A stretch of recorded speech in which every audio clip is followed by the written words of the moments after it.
മാന്യ ശ്രോതാക്കൾക്ക് നിയമപാഠത്തിലേക്ക് വീണ്ടും സ്വാഗതം. ഞാൻ അഡ്വക്കേറ്റ് CR അജയകുമാർ. നിങ്ങൾ കേട്ടുകൊണ്ടിരിക്കുന്നത് റേഡിയോ ബെൻസിഗർ 107.8.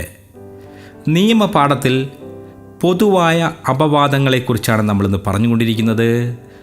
ജോർജ് എന്ന് പറയുന്ന വളരെ സാധുവായ മനുഷ്യനെ ജോൺ എന്ന ക്രിമിനലാണെന്ന് തെറ്റിദ്ധരിച്ച് ഒരു പോലീസ് ഉദ്യോഗസ്ഥൻ അറസ്റ്റ് ചെയ്ത് ജയിലിലാക്കിയാൽ പോലീസ് ഉദ്യോഗസ്ഥനെ ശിക്ഷിക്കാൻ കഴിയുമോ?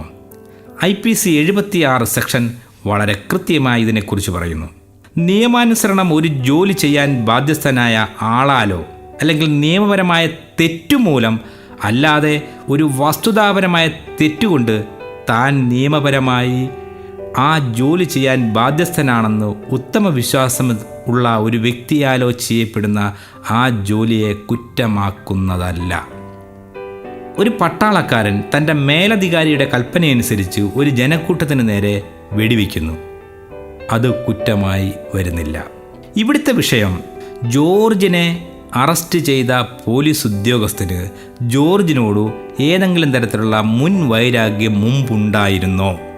ക്രിമിനലായ ജോണിനോട് പോലീസ് ഉദ്യോഗസ്ഥന് ഏതെങ്കിലും പ്രത്യേക താല്പര്യമുണ്ടായിരുന്നോ?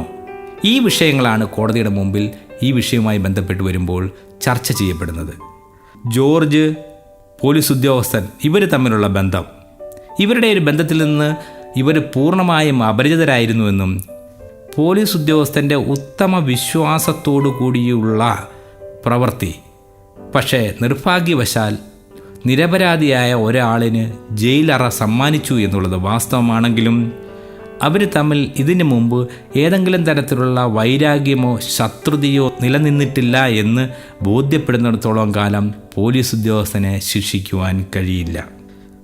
ഒരു ന്യായാധിപന് നിയമാനുസരണം നൽകപ്പെട്ടിട്ടുള്ളതോ അല്ലെങ്കിൽ അങ്ങനെ കൊടുക്കപ്പെട്ടതായിട്ടുള്ള ഒരു അധികാരം ഉപയോഗിച്ച് അദ്ദേഹം ചെയ്യുന്ന പ്രവൃത്തികളൊന്നും തന്നെ ശിക്ഷിക്കപ്പെടുന്നതല്ല എന്ന് സെക്ഷൻ 77 വളരെ കൃത്യമായി സൂചിപ്പിക്കുന്നു. നിയമപരമായ ഒരു പ്രവൃത്തി ചെയ്യുമ്പോഴുള്ള അപകടം ഇതുമായി ചേർത്ത് വായിക്കേണ്ടുന്നതാണ്. ഒരു വ്യക്തി ഒരു കൈക്കോടാലി കൊണ്ട് ജോലി ചെയ്തുകൊണ്ടിരിക്കുകയാണ്.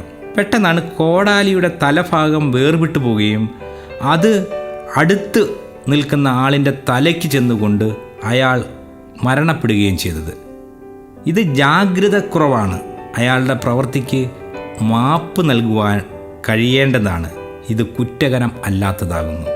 സെക്ഷൻ 80 IPC ഇതിനെക്കുറിച്ചാണ് സൂചിപ്പിക്കുന്നത്. ഇതുമായി ബന്ധപ്പെട്ട് പൊതുവായ അപവാദങ്ങളിൽ പറയപ്പെടുന്ന മറ്റൊരു സംഗതി സെക്ഷൻ 82 വളരെ കൃത്യമായി പറയുന്നു. 7 വയസ്സ് തികയാത്ത ഒരു ശിശുവിനാൽ ചെയ്യപ്പെടുന്ന യാതൊന്നും തന്നെ കുറ്റകരമാകുന്നില്ല. എന്നാൽ 83-ൽ 7 വയസ്സിന് മുകളിലുള്ളതും 12 വയസ്സിന് താഴെയുള്ളതും പരിപക്വമല്ലാത്ത അറിവുള്ളതുമായ ഒരു ശിശുവിൻ്റെ പ്രവൃത്തിയെക്കുറിച്ചാണ് സൂചിപ്പിക്കുന്നത്. തൻ്റെ സ്വഭാവത്തെക്കുറിച്ചോ തൻ്റെ പ്രവൃത്തികളെക്കുറിച്ചോ അതിൻ്റെ ഫലങ്ങളെക്കുറിച്ചോ വിവേചനം ചെയ്യുവാനുള്ള പക്വതയില്ലാത്ത 7 വയസ്സിന് മേലുള്ളതും 12 വയസ്സിന് താഴെയുള്ളതുമായ ശിശുവിൻ്റെ പ്രവൃത്തിയും കുറ്റകരമാകുന്നില്ല. നമ്മൾ ഒരു റോഡിലൂടെ നടന്നു പോവുകയാണ്. പെട്ടെന്നാണ് ഒരാൾ നമ്മളെ സമീപിച്ചിട്ട് നമ്മളുടെ കരണത്തടിക്കുകയും നമ്മളെ പിടിച്ച് തെള്ളി ഓടയിൽ മറിച്ചിടുകയും ചെയ്യുന്നത്. നമ്മുടെ കാല് മുറിഞ്ഞ് കൈ പൊട്ടി വളരെ ഗുരുതരമായ അവസ്ഥയിലായി നമ്മൾ ആശുപത്രിയിലെത്തുന്നു. ഇവിടെ ഈ ചെയ്തയാളിനെ നമുക്ക് യാതൊരു പരിചയമില്ല. അന്വേഷണത്തിൽ അയാൾ ഒരു ഭ്രാന്തൻ, മനോരോഗിയാണെന്ന് മനസ്സിലായി. അയാളെ ശിക്ഷിക്കുവാൻ കഴിയുമോ?